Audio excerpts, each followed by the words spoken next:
Good morning students.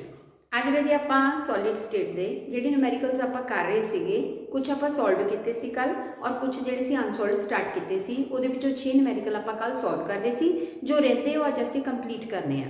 Numerical ਸ਼ੁਰੂ ਕਰਨ ਤੋਂ ਪਹਿਲਾਂ ਮੈਂ ਦੱਸਣਾ ਤੁਹਾਨੂੰ ਜ਼ਰੂਰੀ ਹੈਗਾ ਕਿ ਬੁੱਕ ਦੇ ਵਿੱਚ ਕੋਈ ਵੀ ਫਾਰਮੂਲਾ ਯੂਜ਼ ਕਰਕੇ ਸੋਲੂਸ਼ਨ ਨਿਕਾਲਿਆ ਹੋਇਆ ਉਹਦੇ ਨਾਲ ਆਪਾਂ ਕਨਫਿਊਜ਼ ਨਹੀਂ ਹੋਣਾ। ਆਪਾਂ ਜਿਹੜੇ ਫਾਰਮੂਲੇ ਯੂਜ਼ ਕਰਨੇ ਆ ਐਜ ਦੀ ਲੈਂਥ ਵਾਸਤੇ, ਰੇਡੀਅਸ ਵਾਸਤੇ ਜਾਂ distance between two nearest atoms, ਆਪਾਂ ਉਹੀ ਯੂਜ਼ ਕਰਨਾ ਜੋ ਅਸੀਂ ਕਰ ਰਹੇ ਹਾਂ। ਉਹਦੇ ਨਾਲ ਵੀ ਤੁਹਾਡਾ ਆਨਸਰ ਕਰੈਕਟ ਹੀ ਆਏਗਾ। ਸੋ ਫਾਰਮੂਲੇ ਤੁਸੀਂ ਉਹੀ ਅਪਲਾਈ ਕਰਨੇ ਆ। ਮੈਥਡ ਜਿਹੜਾ ਹੈਗਾ ਆਪਾਂ ਬੁੱਕ ਦੇ ਵਿੱਚ ਕੋਈ ਚੇਂਜ ਅਲੱਗ ਵੀ ਦਿੱਤੇ ਹੋਏ ਆ, ਪਰ ਆਪਾਂ ਜਿਹੜਾ ਯੂਜ਼ ਕਰਨਾ ਉਹ ਫਾਰਮੂਲਾ ਯੂਜ਼ ਕਰਕੇ ਸਵਾਲ ਕੱਢਣੇ ਆ। ਠੀਕ ਹੈ, ਸੋ ਫਾਰਮੂਲੇ ਇੱਕ ਵਾਰ ਮੈਂ ਰਿਪੀਟ ਕਰੂੰਗੀ ਤੁਹਾਡੇ ਸਾਹਮਣੇ। ਆਪਾਂ ਜਿਹੜੇ ਹੈ ਇੱਕ ਤਾਂ ਹੀ ਰਿਲੇਸ਼ਨ ਦੇ ਨਿਊਮੈਰੀਕਲ ਕੱਢ ਰਹੇ ਆ ਕਿ ਸਾਡੇ ਕੋਲ ਜਿਹੜੀ ਹੈ ਸਿੰਪਲ ਕਿਊਬ ਹੈਗੀ ਆ, ਹੋ ਸਕਦਾ ਉਹਦੇ ਇਕੱਲੇ ਕਾਰਨਰਸ ਦੇ ਐਟਮਸ ਹੋਣ, ਤਾਂ ਫਿਰ ਉਸ ਵਕਤ ਜਿਹੜਾ ਡਿਸਟੈਂਸ ਹੋਏਗਾ ਦੋ ਨੇੜੇ ਦੇ ਐਟਮਸ ਦੇ ਵਿੱਚ ਕਿਹਦੇ ਬਰਾਬਰ ਹੋਏਗਾ।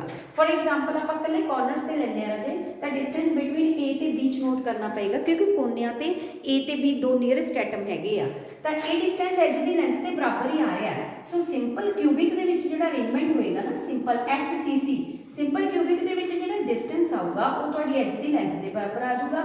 ਜਿਹੜਾ ਰੇਡੀਅਸ ਹੋਊਗਾ ਉਹਦਾ ਤੁਸੀਂ ਹਾਫ ਕਰ ਦੇਣਾ। ਆਹ ਦੋ ਫਾਰਮੂਲੇ ਤੁਸੀਂ ਸਿੰਪਲ ਕਿਊਬ ਲਈ ਯੂਜ਼ ਕਰਨੇ ਆ। ਠੀਕ ਹੈ, ਉਸ ਤੋਂ ਬਾਅਦ ਜਿਹੜੀ ਨਿਊਮੈਰੀਕਲ 'ਚ ਜ਼ਿਆਦਾ ਆਉਂਦੀਆਂ ਨੇ ਉਹ ਹੁੰਦੀ ਹੈ ਫੇਸ ਸੈਂਟਰਡ ਜਾਂ ਬੋਡੀ ਸੈਂਟਰਡ। ਪਹਿਲਾਂ ਫੇਸ ਸੈਂਟਰਡ ਦਾ ਦੇਖ ਲਓ ਕੀ ਫਾਰਮੂਲਾ ਯੂਜ਼ ਕਰਨਾ।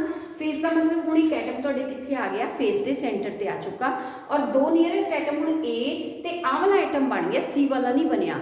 A ਤੇ ਆਹ ਸੈਂਟਰ ਵਾਲੇ ਐਟਮ ਦੇ ਵਿਚਲਾ ਡਿਸਟੈਂਸ ਤੁਸੀਂ ਲੈਣਾ, ਉਹ ਡਾਇਗੋਨਲ ਦਾ ਅੱਧਾ ਹੋਏਗਾ, ਯਾਨੀ ਕਿ ਪਹਿਲਾਂ ਡਾਇਗੋਨਲ ਕੱਢਣਾ ਪਊਗਾ, ਫਿਰ ਉਹਦਾ ਹਾਫ ਕਰ ਦਿਓ। ਸੋ ਇੱਥੇ ਤੁਹਾਡੀ D ਜਿਹੜੀ ਆਊਗੀ, ਡਾਇਗੋਨਲ ਨਿਕਲਦਾ ਹੁੰਦਾ √2A, ਇਹਦਾ ਕੀ ਕਰ ਦਿਓ ਤੁਸੀਂ, ਹਾਫ ਕਰ ਦਿਓ ਤਾਂ ਡਿਸਟੈਂਸ ਕੈਲਕੂਲੇਟ ਹੋ ਜਾਏਗਾ। ਜੇ ਤੁਸੀਂ ਰੇਡੀਅਸ ਕਰਨਾ ਚਾਹੁੰਦੇ ਆ ਫਿਰ ਇਹਦਾ ਵੀ ਹਾਫ ਕਰ ਦਿਓ, ਤਾਂ 2 ਦੂਣੀ ਕਿੰਨੇ ਆ ਜਾਣਗੇ, 2 ਗੁਣਾ 2A ਆ ਜਾਏਗਾ। ਇਹ ਬਣ ਜਾਏਗਾ √2 ਬਟੇ 2 ਦੂਣੀ 4A। ਆਹੀ ਫਾਰਮੂਲੇ ਤੁਸੀਂ ਅਪਲਾਈ ਕਰਨੇ ਆ, ਬਸ ਇਸ ਤੋਂ ਇਲਾਵਾ ਕੋਈ ਹੋਰ ਯੂਜ਼ ਨਹੀਂ ਕਰਨਾ। ਐਸੇ ਤਰੀਕੇ ਜਿਹੜੀ BCC ਹੁੰਦੀ ਹੈ, ਬੋਡੀ ਸੈਂਟਰਡ, ਬੋਡੀ ਸੈਂਟਰ 'ਚ ਫਿਰ ਐਟਮ ਇੱਥੇ ਆ ਜਾਣਾ, ਤੁਹਾਡੇ ਕੋਲ ਫੇਸ 'ਚ ਨਹੀਂ ਆਣਾ। ਹੁਣ ਜਿਹੜਾ ਡਿਸਟੈਂਸ ਹੈ ਤੁਸੀਂ A ਦੇ ਵਿੱਚ ਤੇ ਬੋਡੀ ਵਾਲੇ ਦੇ ਵਿੱਚ ਕੱਢਣਾ ਆ, ਯਾਨੀ A ਤੇ D 'ਚ ਨਹੀਂ ਕੱਢਣਾ ਹੈਗਾ, A ਤੇ ਆਹ ਵਾਲੇ ਐਟਮ 'ਚ ਕੱਢੋਗੇ ਤੁਸੀਂ। ਸੋ ਇਹ ਜਿਹੜੇ ਦੋ ਨੀਅਰੈਸਟ ਐਟਮ ਦੇ ਵਿੱਚ ਜਿਹੜਾ ਡਿਸਟੈਂਸ ਹੋਊਗਾ ਉਹ ਇਸ ਡਾਇਗੋਨਲ ਦਾ ਅੱਧਾ ਆਣਾ। ਜਦੋਂ ਜਿਹੜਾ ਡਾਇਗੋਨਲ ਕੱਢੋਗੇ, ਡਾਇਗੋਨਲ ਜਿਹੜਾ ਹੈ ਉਹ ਨਿਕਲਦਾ ਆਪਣੇ ਕੋਲ √3A, ਇਹਦਾ ਹਾਫ ਕਰ ਦਿਓ, ਇਹ ਹੋ ਗਿਆ ਡਿਸਟੈਂਸ। ਰੇਡੀਅਸ ਕੱਢਣਾ ਤਾਂ ਇਹਦਾ ਵੀ ਹਾਫ ਕਰ ਦਿਓ, √3/4A। ਸੋ ਬਸ ਆਹੀ ਫਾਰਮੂਲੇ ਤੁਸੀਂ ਜਿਹੜੇ ਅਪਲਾਈ ਕਰੋਗੇ। ਇੱਕ ਤਾਂ ਇਹ ਮੈਥਡ ਯੂਜ਼ ਕਰਕੇ ਨਿਊਮੈਰੀਕਲਸ ਕਰ ਰਹੇ ਹਾਂ ਆਪਾਂ। ਦੂਸਰਾ ਜਿਹੜਾ ਆਪਾਂ ਮੈਥਡ ਯੂਜ਼ ਕਰ ਰਹੇ ਹਾਂ ਕਿ ਫਾਰਮੂਲਾ ਕੱਢਣਾ ਪੈਂਦਾ। ਫਾਰਮੂਲਾ ਕੱਢਣ ਦੇ ਲਈ ਤੁਸੀਂ ਜੇ ਐਟਮ ਚੈੱਕ ਕਰਨੇ ਆ, ਜੇ ਤਾਂ ਕਾਰਨਰਸ ਤੇ ਹੈਗੇ ਆ, 8 ਕਾਰਨਰਸ ਤੇ ਹੈਗੇ ਆ, ਉਹਨਾਂ ਤੁਸੀਂ 8 ਦਾ 1/8 ਪਾਰਟ ਪੋਰਸ਼ਨ ਲੈਣਾ ਆ। ਇਹ ਮੈਂ ਡੇਲੀ ਦੱਸਦੀ ਆ ਤੁਹਾਨੂੰ। ਸੋ ਇੱਕ ਦੂਸਰੀ ਫਾਰਮੂਲੇ ਤੁਸੀਂ ਇਹ ਯਾਦ ਰੱਖਣੇ ਆ ਕਿ ਅਗਰ ਸਿੰਪਲ ਕਿਊਬ ਹੈਗੀ ਹੈ ਤੁਹਾਡੇ ਕੋਲ ਔਰ ਕਾਰਨਰਸ ਤੇ 8 ਐਟਮਸ ਪ੍ਰੈਜ਼ੈਂਟ ਹੈ, ਇੱਕ ਯੂਨਿਟ ਸੈੱਲ ਦੇ ਅੰਦਰ 8 ਐਟਮ ਕਾਊਂਟ ਨਹੀਂ ਕਰਦੇ, 8 ਦਾ 1/8 ਪਾਰਟ ਕਾਊਂਟ ਕਰੂਗਾ। ਔਰ ਕਿੰਨੇ ਐਟਮ ਯੂਜ਼ ਕਰੋਗੇ ਤੁਸੀਂ, ਇੱਕ ਐਟਮ ਯੂਜ਼ ਕਰੋਗੇ। ਹਾਂ, ਇਹ ਜੇ ਕਾਰਨਰ ਸਾਰੇ ਨਹੀਂ ਭਰੇ, ਮੰਨ ਲਓ 6 ਭਰੇ ਆ, ਕੱਲ ਵਾਲੇ ਸਵਾਲ 'ਚ ਆਪਾਂ 6 ਕੀਤੇ ਸੀ, ਤਾਂ 6 ਨੂੰ 1/8 ਨਾਲ ਗੁਣਾ ਕਰ ਲਓ, ਯਾਨੀ 6ਵਾਂ ਦਾ 1/8 ਹਿੱਸਾ ਹੀ ਆਪਣੇ ਕਾਊਂਟ ਦੇ ਵਿੱਚ ਆਏਗਾ। ਜੇ ਅਸੀਂ ਫੇਸ ਸੈਂਟਰਡ ਲੈਂਦੇ ਆ, ਫਿਰ ਕਾਰਨਰ ਦਾ ਆਹ ਐਟਮ ਦਾ ਕਾਊਂਟ ਹੋਏਗਾ ਹੀ ਹੋਏਗਾ, ਕਿਉਂਕਿ 8 ਐਟਮ ਕਾਰਨਰ ਤੇ ਵੀ ਹੋਣਗੇ, 6 ਆਪਣੇ ਕੋਲ ਫੇਸ ਹੁੰਦੇ ਆ ਤਾਂ ਫੇਸ ਸੈਂਟਰ ਤੇ ਵੀ ਹੋਣਗੇ। 6ਾਂ ਦਾ ਆਪਾਂ ਨੂੰ ਜਿਹੜਾ ਹਿੱਸਾ ਮਿਲਦਾ 1/2 ਮਿਲਦਾ, ਕਿਉਂਕਿ 2 ਨਾਲ ਸ਼ੇਅਰ ਹੋ ਜਾਂਦਾ, 3 ਐਟਮ ਆਪਾਂ ਨੂੰ ਮਿਲਦੇ ਆ। ਸੋ ਫੇਸ ਸੈਂਟਰਡ ਦੇ ਵਿੱਚ ਜਦੋਂ ਵੀ ਸਵਾਲ ਕੱਢੋਗੇ ਤੁਸੀਂ, ਟੋਟਲ ਐਟਮ ਦੀ ਗਿਣਤੀ ਕਿੰਨੀ ਲਿਖੋਗੇ, 4 ਐਟਮਸ। 3 ਅਸੀਂ ਇਕੱਲੇ ਫੇਸ ਤੇ ਕੱਢ ਲਾਂਗੇ, ਇੱਕ ਸਾਡਾ ਕਾਰਨਰ ਦਾ ਐਡ ਹੋ ਜਾਏਗਾ, ਬਣ ਗਏ 4। ਉਸ ਤੋਂ ਬਾਅਦ ਬਚੀ BCC 'ਚ ਫੇਸ ਤੇ ਨਹੀਂ ਆਪਾਂ ਲੈਣੇ ਹੁੰਦੇ, ਇੱਕ ਤਾਂ ਕਾਰਨਰਸ ਤੇ ਹੋਣਗੇ, ਇੱਕ ਐਟਮ ਦਾ ਰਜਿਆਈ ਵਾਲਾ ਕਾਊਂਟ ਹੋ ਜਾਊਗਾ, ਇੱਕ ਬੋਡੀ ਦਾ ਪੂਰਾ ਐਟਮ ਕਾਊਂਟ ਹੋ ਜਾਊਗਾ, ਉਹ ਸ਼ੇਅਰ ਨਹੀਂ ਹੁੰਦਾ। ਸੋ 1+1 ਟੋਟਲ ਐਟਮਸ ਬੋਡੀ ਸੈਂਟਰਡ ਦੇ ਵਿੱਚ BCC 'ਚ ਕਿੰਨੇ ਲੈਣੇ ਆਪਾਂ ਨੇ, 2। ਇਸ ਦੇ ਵਿੱਚ ਕੋਈ ਵੀ ਕਨਫਿਊਜ਼ਨ ਕਿਸੇ ਬੱਚੇ ਨੂੰ ਨਹੀਂ ਹੋਣੀ ਚਾਹੀਦੀ ਕਿ ਕਾਰਨਰਸ ਤੇ ਇਕੱਲੇ ਐਟਮ ਪ੍ਰੈਜ਼ੈਂਟ ਹੈ ਤਾਂ ਯੂਨਿਟ ਸੈੱਲ ਕੋਲ ਸਿਰਫ ਇੱਕ ਐਟਮ ਜਿੰਨਾ ਪੋਰਸ਼ਨ ਆਉਂਦਾ ਆ। ਅਗਰ ਫੇਸ ਸੈਂਟਰਡ ਕਿਊਬਿਕ ਲੈਟਿਸ ਬਣੀ ਆ, ਉਹਦੇ ਵਿੱਚ ਇਕੱਲੇ ਫੇਸ ਤੇ ਨਹੀਂ ਹੈਗੇ ਬਲਕਿ ਫੇਸ ਦੇ ਨਾਲ ਕਾਰਨਰਸ ਤੇ ਵੀ ਆ ਜਾਂਦੇ ਆ, ਉਸ ਵਕਤ ਤੁਸੀਂ ਟੋਟਲ ਕਾਊਂਟ ਜਿਹੜੀ ਲਾਓਗੇ, ਕਾਰਨਰ ਦਾ ਇੱਕ ਐਟਮ ਔਰ ਫੇਸਿਸ ਦੇ ਤੁਹਾਡੇ ਕੋਲ 3 ਬਣ ਕੇ ਟੋਟਲ 4 ਆਣਗੇ। BCC ਦੇ ਵਿੱਚ ਕਾਰਨਰਸ ਵਾਲਾ ਇੱਕ ਐਟਮ ਬਣ ਜਾਊਗਾ, ਇੱਕ ਬੋਡੀ ਦੇ ਸੈਂਟਰ ਤੇ ਬਣੂਗਾ, ਤਾਂ ਟੋਟਲ 2 ਆ ਜਾਣਗੇ। ਸੋ ਕੁੱਲ ਮਿਲਾ ਕੇ ਆਹੀ ਫਾਰਮੂਲੇ ਆਪਾਂ ਹੁਣ ਤੱਕ ਯੂਜ਼ ਕੀਤੇ ਆ। ਬਾਕੀ ਜੇ ਤੁਸੀਂ ਸਟਰਕਚਰ ਦੇ ਵਿੱਚ ਐਟਮਸ ਕੱਢਣੇ ਆ, ਮੰਨ ਲਓ ਫਿਰ ਆਪਾਂ ਇਕੱਲੇ ਕੱਢੀਦੇ ਆ। ਮੰਨ ਲਓ ਮੈਂ ਕੱਲ ਸਵਾਲ ਕਰਾਈ ਸੀ ਤੁਹਾਨੂੰ ਵੀ A ਤੇ B 2 ਐਟਮਸ ਆ, A ਕਾਰਨਰ ਤੇ ਆ, ਤਾਂ A ਇੱਕ ਐਟਮ ਗਿਣਿਆ ਜਾਊਗਾ, B ਮੈਂ ਫੇਸ ਤੇ ਕਹੀ ਆ ਤਾਂ ਇਕੱਲੇ ਫੇਸ ਤੇ ਕਾਊਂਟ ਕਰ ਲਓ, 6 ਫੇਸ ਹੈ ਨਾ, ਉਹ 3 ਹੋਣਗੇ, ਤਾਂ AB3 ਫਾਰਮੂਲਾ ਬਣ ਗਿਆ। ਸੋ ਡਿਪੈਂਡ ਕਰਦਾ ਕਿ ਤੁਸੀਂ ਇਕੱਲੇ ਐਟਮ ਦੀ ਗਿਣਤੀ ਦੱਸਣੀ ਹੈ, ਤਾਂ ਦੇਖ ਲਓ ਐਟਮ ਕਿੱਥੇ ਪ੍ਰੈਜ਼ੈਂਟ ਹੈ। ਮੰਨ ਲਓ मैं ए ते भी 2 एटम्स कहे आ, ए एटम मैंने क्या कॉर्नर्स से प्रेजेंट है, कॉर्नर्स से तो पता भी 8 एटम होंगे पर यूनिट सेल ਦੇ ਇਸ ਇੱਕ एटम ਆਊਗਾ।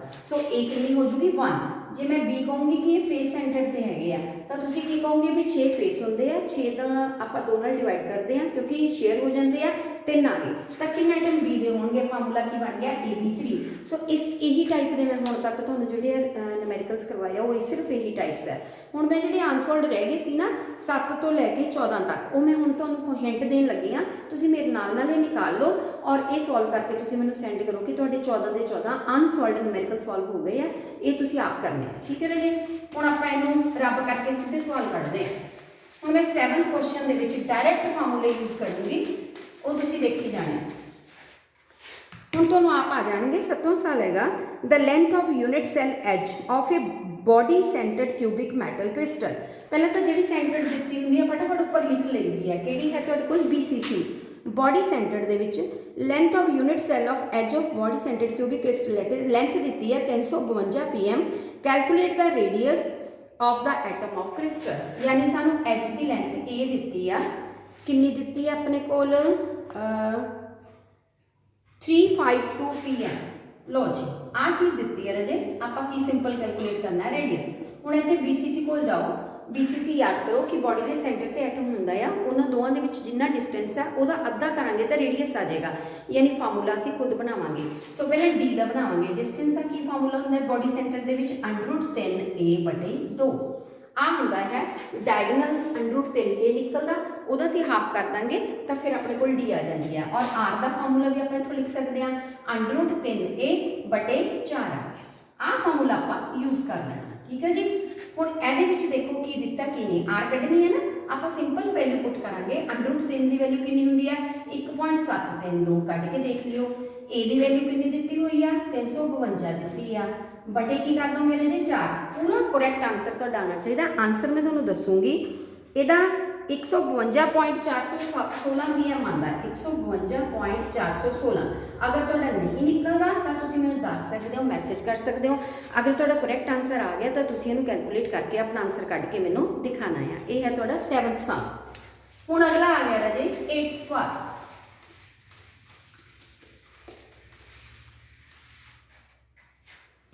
सो ये हो गया ना, नाल दी नाल करोगे तो फिर तुहानूं जिहड़ा हैगा ना नाल दी नाल निकलते जाएंगे, देर नहीं लगेगी। 8th सवाल हुण नाल नाल निकालो। कैलकुलेट द एटॉमिक रेडियस, फिर रेडियस कढना of elementary silver which crystallises in face centred cubic lattice with unit cell edge length दी हुई है 4.086। एच लेंथ है 4.086, 10 की पावर दी हुई अपन -10 मीटर। लो जी ये है एच की लेंथ। मैं दोबारा तो रकम पढ़ देवां। कैलकुलेट द एटॉमिक रेडियस, ये फिर तुसी रजे रेडियस कैलकुलेट करना है सिल्वर का which crystallises in FCC face centred cubic lattice with edge length. Face centred FCC आप लिख के रख लेनी है ताकि आपको क्लीयर हो जाए। हुण फिर R कढ़नी है, तुसी रेडियस करना तो D पहला कैलकुलेट करो FCC लई। आ साडे FCC वाला रिलेशन है। ये D आप कितनी कढ़ते हैं, डायगोनल निकलदा हुंदा √2a/2 आ गई। जे तुसी रेडियस कढ़ना चाहते हैं √2a/ कितना आ जाएगा रजे 4। और इतों तुसी फार्मूला सिंपल पुट कर लो।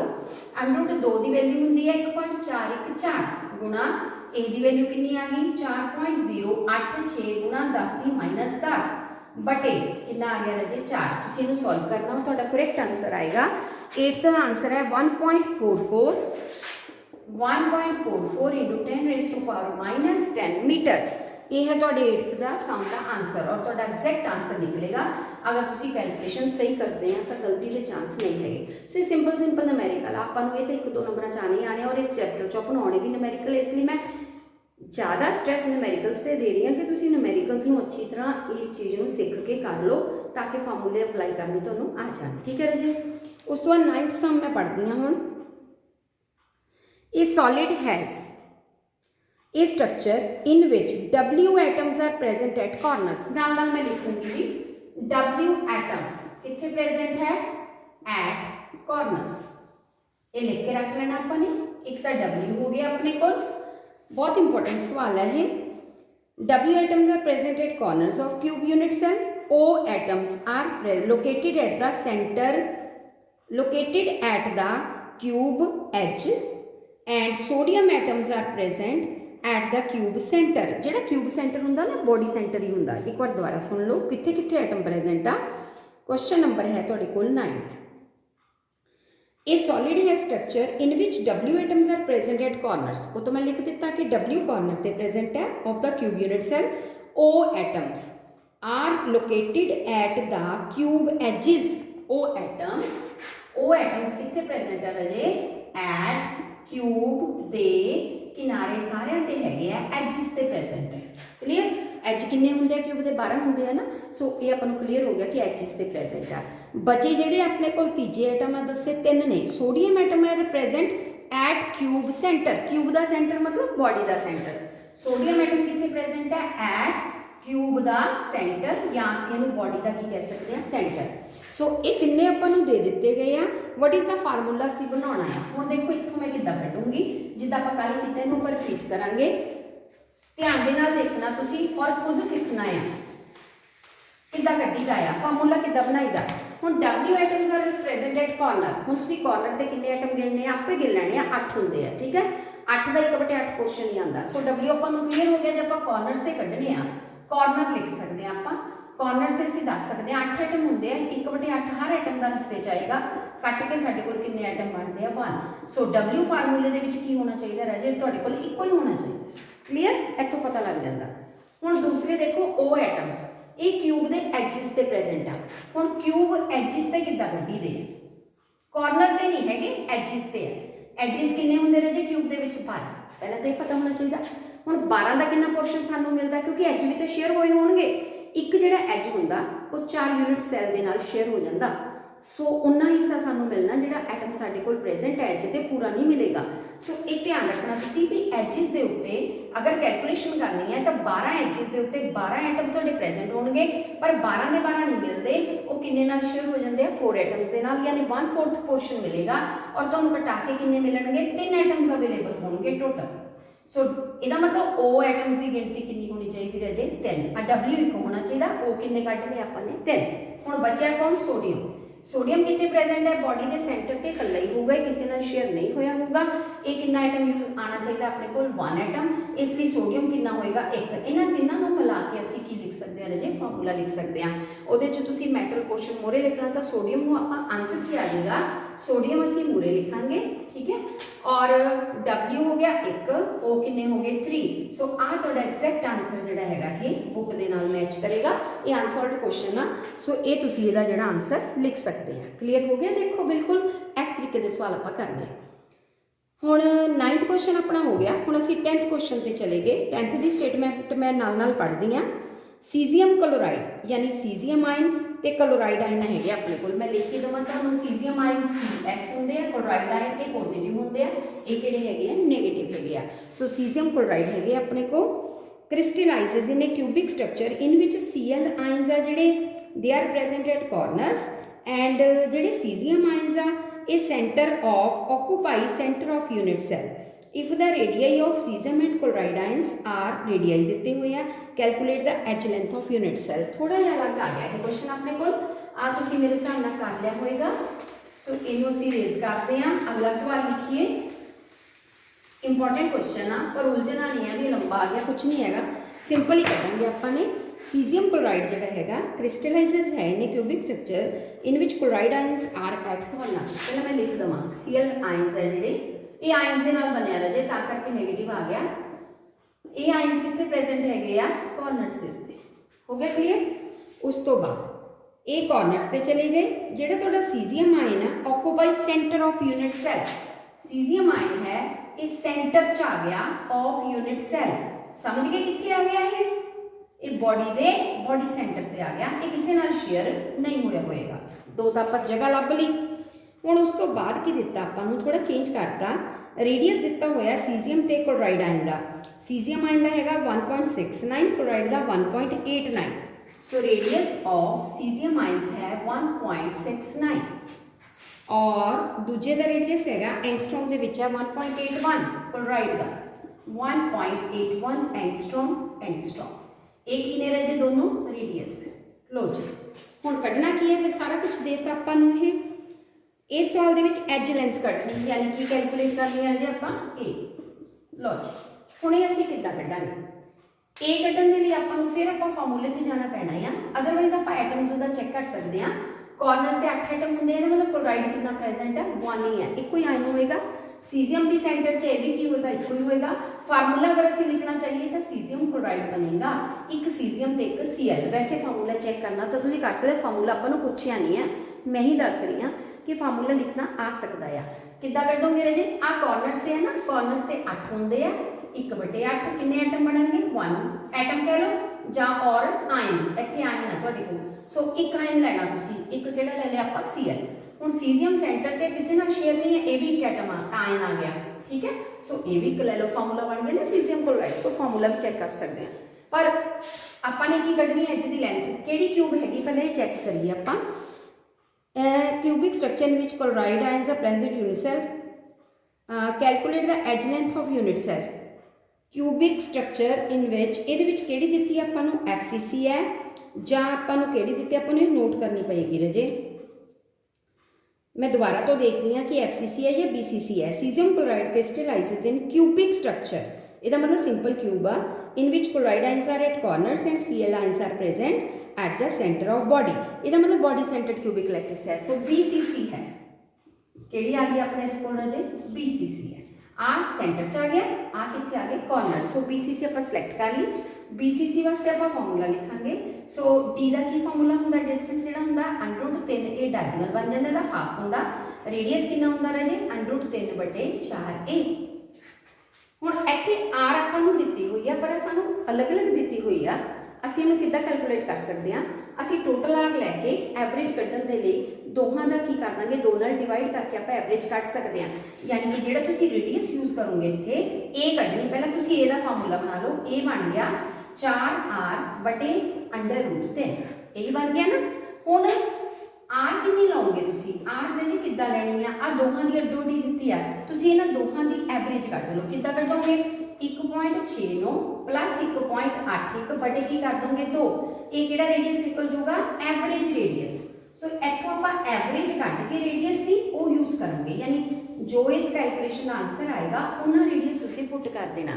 सो इत्थे 4 आ जाएगा, इत्थे तुहाडी आ वैल्यू पुट हो जाएगी रेडियस की, और नीचे √3 की वैल्यू 1.72 पुट करके तुहाडा आंसर आना चाहिए। एच की लेंथ बिल्कुल करैक्ट आती है, और तुहाडी ये निकलूगी 4.04 एंगस्ट्रॉम, 4.04 एंगस्ट्रॉम। ये तुसीं करके चेक करनी है, मैं हिंट दे रही हाँ, तो तुसीं मैनूं सॉल्व करके आंसर जरूर दसने कि तुसीं करैक्ट आ गए तुहाडे जे नहीं आए। जो कोई प्रॉब्लम आ रही है तो उन्होंने दोबारा सॉल्व करके मैं भेज देवां, ठीक है राजे। सो ये 10 सवाल हो गए अपने, हुण आपां 11वें ते आ गए, क्योंकि 14 ही आपां अज पूरे कर सकते हैं इन्हों। फिर तुहाडे कोल सैटरडे संडे होगा, तुसीं पिछला काम क्लोज कर लियो, कवर कर लियो, फिर मैनूं मंडे संडे नूं रिस्पॉन्स दिओ कि तुसीं ये सारे सीख लए आ, कर ले आ, कि पहला वांग नहीं करना कि वीडियो ही नहीं देखी है कि पता ही नहीं लग रहा कुछ भी, फिर मैं दोबारा क्लास के ये चीज़ नहीं होएगी, तो भी तुहानूं दोबारा वीडियो ही भेजी जाएगी देखने के लिए। सो बैटर ही है कि तुसीं ये कर लो, ताकि आप टेस्ट जिहड़े स्कूल आउण ते स्टार्ट कर सकीए। हुण इस तो बाद मैं अगला नूमैरिकल जिहड़ा तुहानूं करवा देना है। सो 11वां नूमैरिकल हैगा tungsten crystallises in body centred cubic lattice, यानी BCC। कई बार नहीं भी दिता होंगे ना, फिर आपे पता लग जाता कि BCC यूज करनी है या FCC यूज करनी है या कल्ले कॉर्नर्स से है, सानूं पता लग जाता कि असीं किहड़ा फार्मूला यूज कर सकते हैं। क्लीयर, हुण आपां इहनूं रब कर दईए, ये तुसीं कर लिया होएगा। सो नैक्सट है अपने कोल अगला सवाल,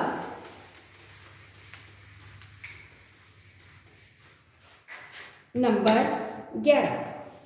tungsten crystallises in BCC lattice, calculate the number of unit cells. एक ये भी टाइप का नूमैरिकल आप पहला किए आ, ये भी आ गया अपने को। Calculate the number of unit cell कढ़ने हैं in 1.5 gram of tungsten. Atomic mass tungsten का है 184, तो बॉडी सेंटर्ड क्यूबिक लैटिस है, यानी BCC हैगी है।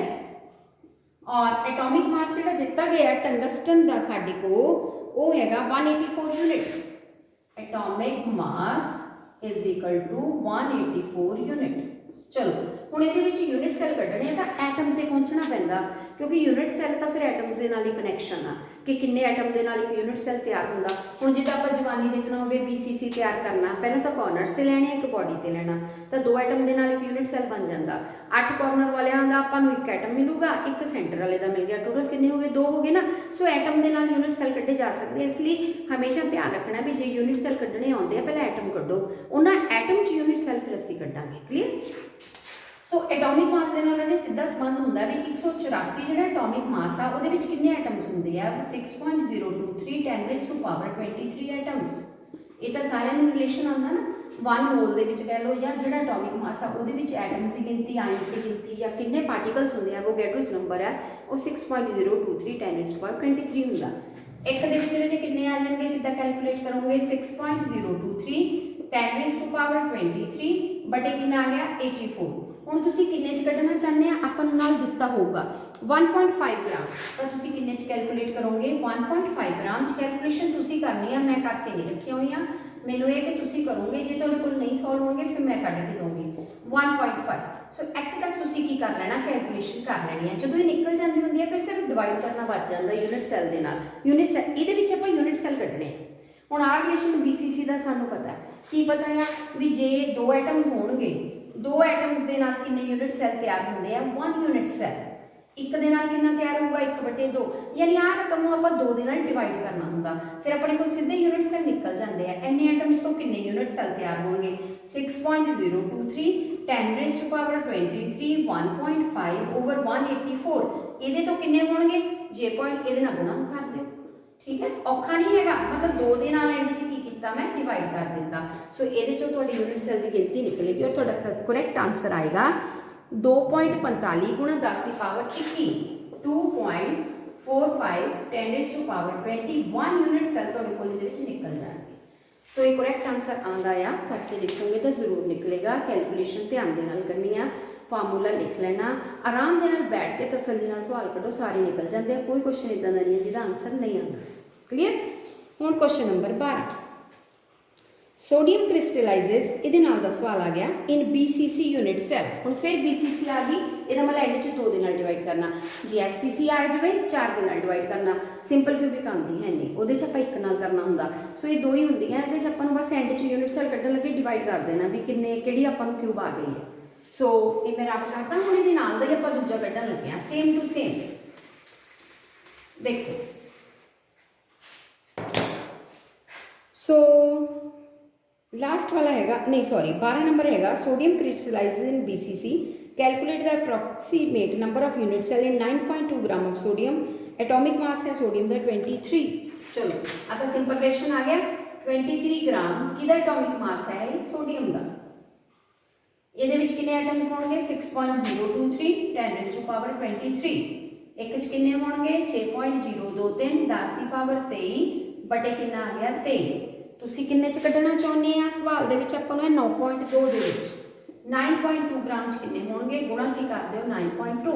ਸੋ ਆ ਤੁਹਾਡੇ ਕੋਲ ਕੀ ਨਿਕਲ ਆਣਗੇ ਰਾਜੇ ਐਟਮਸ। ਜਦੋਂ ਐਟਮ ਨਿਕਲ ਗਏ यूनिट ਸੈਲ ਕੱਢਣ ਲੱਗੇ BCC ਦੇ ਵਿੱਚ ਟੋਟਲ ਐਟਮਸ ਕਿੰਨੇ ਹੁੰਦੇ ਆ 2 एटम्स के नाल एक यूनिट सेल तैयार होंदा ते एन एटम्स के नाल एक जे तुसीं लिख के करना तो लिख के भी कर सकते हो कि 2 atoms are present in 1 unit cell in BCC। ठीक है, एक च किन्ने होणगे 1/2, साडे एटम च किन्ने यूनिट सेल निकलणगे 6.023 10⁻23 गुणा 9.2 बटे 23 ਦੇ ਵਿੱਚ ਕਿੰਨੇ ਹੋਣਗੇ। सो यानी इस रकम ਨੂੰ ਅਸੀਂ 2 ਦੇ ਨਾਲ ਕੀ ਕਰ ਦਾਂਗੇ डिवाइड कर ਦਾਂਗੇ 1/2 गुणा 6.023 10 की पावर 23 बिल्कुल सेम जो पहला कटिया उन्हें 9.2 बटे कि आ गया 23। इतों तो आंसर जो एग्जैक्ट निकलेगा। सो यूनिट सैल की गिनती इतों आ जाएगी। स्क्रीनशॉट लै सकते हो जो तुम लग रहा कि नहीं समझ आई आंसर की। सो इसका आंसर निकलेगा 1.2044 10⁻23 यूनिट सैल 1.2044। आंसर है 1.2044 10⁻23 यूनिट सैल आंसर आएगा और आता है बिल्कुल सही आएगा कटोगे तो। ठीक है जी, हुण आपां आ गए 13 नंबर सवाल, 2 रह गए साडे कोल 13 ते 14 फटाफट ये भी कर लीए। An element crystallises in FCC arrangement, what is the edge length of the side of unit cell, radius तो दिता है 0.144 नैनोमीटर। ये पहला भी मैनूं लगदा सवाल आया इत्थे रिपीट हो गया। सो ये तुसीं मैनूं लगदा कर लिया होगा। नीचे वाला इनू असी रब कर लें, इधरली साइड से अलग कर लें। नैक्सट है तुहाडे कोल 13 नंबर सवाल 13th क्वेश्चन। ये तो बिल्कुल सिंपल हैगा। ये FCC हैगी है दिती हुई फेस सेंटर्ड क्यूबिक लैटिस है और तुसी क्या करना है फेस सेंटर दे विच what is the edge length कढ़नी है।